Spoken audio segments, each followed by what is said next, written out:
Hi, Richard Novi with HomeSmart Realty West. It's Sunday, April 30th, 2017. Just finished my open house and I'm back at the ranch here, and a situation came up and I thought I'd share with you that situation and what I'd recommended.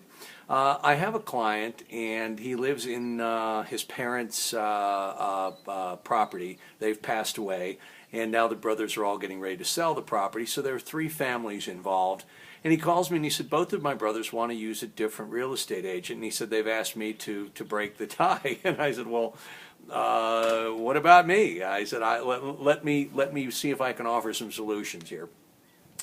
I said, first of all, what you need to do is have each of those agents send you their marketing plan in advance. And I said, first of all, if neither one of them have a marketing plan, then you're going to skip them both altogether, because a marketing plan is tremendously important in this day and age, because you need to have a complete set of ideas on how you're going to get that particular piece of property sold.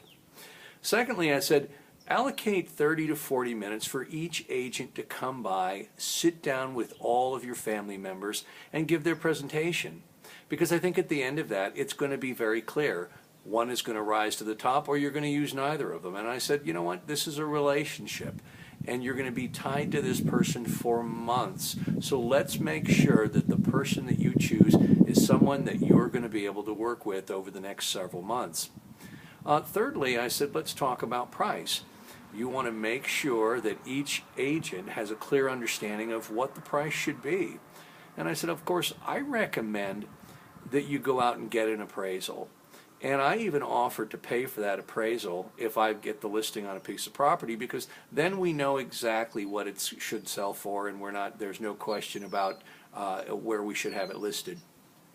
The other thing I said is, if we go through the marketing of it, we need to make sure that there's a multi-platform level of marketing. In other words, got to be something on Facebook, need to be boosting ads on Facebook to target the specific people and the specific demographics that are probably going to be right for that particular home.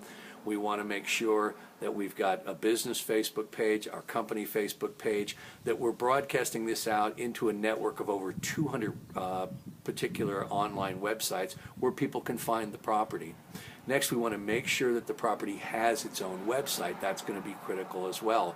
Make sure that the agent's going to hire a professional photographer and not shoot pictures with their iPhone, because there's just nothing that looks worse on the MLS of pictures that were shot on our telephones, because the formatting is oftentimes off and the pictures are too small to really have a clear understanding of what the home looks like.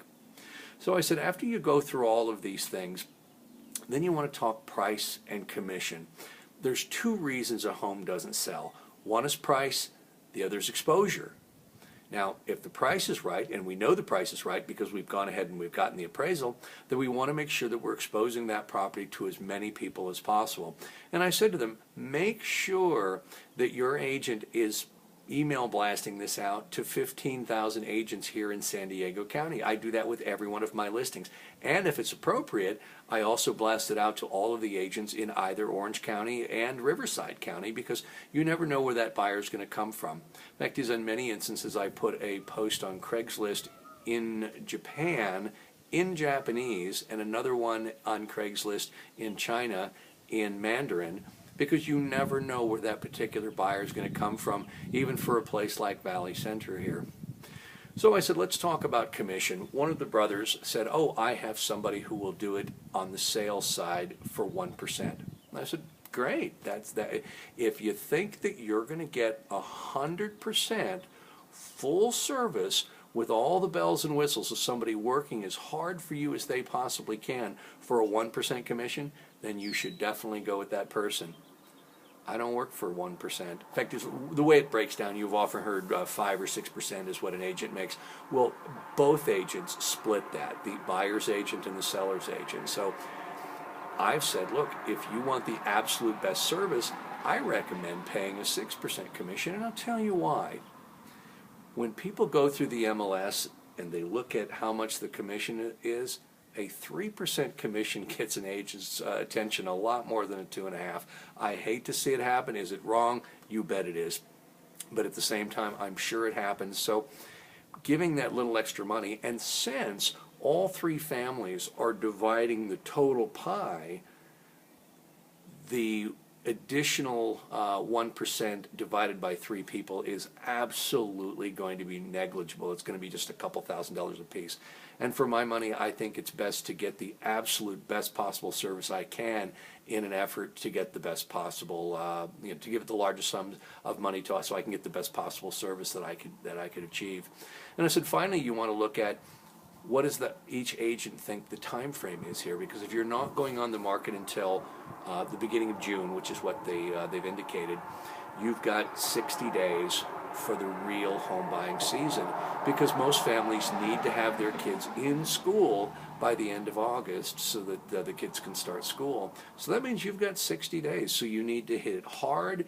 You need to hit it consistently for 30 to 45 days, getting all of your marketing done so that property gets an escrow. So anyway, I hope this helps any families who are out there who are trying to decide who to choose. As always, you can reach me with questions, Richard Novi, HomeSmart Realty West, and I'll keep you informed as to how all this turns out. And you know what? I just might get the listing.